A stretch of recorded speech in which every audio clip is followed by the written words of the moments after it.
એ શેનાથી થાય ખબર તમને? આ જે એસી વાપરો છો ને તમે, ઘરે ફ્રીજ વાપરો છો ને, એ કાર્બન ડાયોક્સાઇડ કરતાં 23 ગણો ખરાબ છે. એટલે એસી તો વાપરવું જ ના છે, પણ જોઈએ જરૂર પડે છે ને.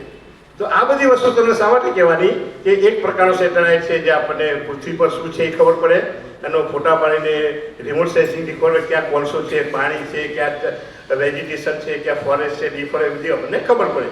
બીજો સેટેલાઇટ માહિતી મળે આપણને એકથી બીજા લોકોને આપી શકીએ છીએ. એવા તો બીજા દેશોને પણ આપીએ છીએ. એવો અત્યારે અમને એક નિશાળ સેટેલાઇટ બનાવે છે કે આખા વર્લ્ડનું ટેરી કરશે. શું કરશે? આખા વર્લ્ડનું. કારણ કે તમે તો બનાવો કામ, પણ બીજા વર્લ્ડની કન્ટ્રી પર જવું જોઈએ ને, તો એના માટે નિશાળ સેટેલાઇટ નાસા ઇસરો બંને સાથે મૂક્યો છે, એ પણ આપણે કામ કરશે. પણ ત્રીજો પ્રકારનું જે છે એને આપણે કહીએ છીએ યાન કહીએ. શું કહીએ છીએ? જોબ હેપકિન્સે કહ્યું કે વાવાઝોડું વધુ આવશે, ટાઇફૂન વધુ આવશે, સાયક્લોન વધુ આવશે, ધરતીકંપ વધુ આવશે, સુનામી વધુ આવશે, ગરમી વધુ હશે, ખાવાનું ઓછું હશે, ખાવા વધુ જોઈએ. તો આ રહેવા લાયક રહેવાનું. તો આપણે રજા પડે ક્યાં જઈએ? મામા ત્યાં જઈએ છીએ ને. તો આપણો મામા કોણ છે ખબર? ચાંદા મામા. Yes. Moon is the natural satellite of our earth.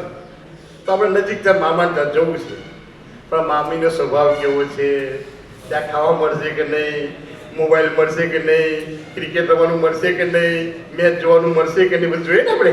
તો જ મામીને જાય છે શું કરવાનું? તો એટલા માટે આપણે ત્યાં શું મૂક્યું? ચંદ્ર પર આપણો એક યાન મૂક્યો. શું મૂક્યું? અને એ ચંદ્ર પર યાન મૂકવું બહુ જ અઘરું છે. બહુ જ અઘરું એટલે પૃથ્વી ગોળ ગોળ ફરે.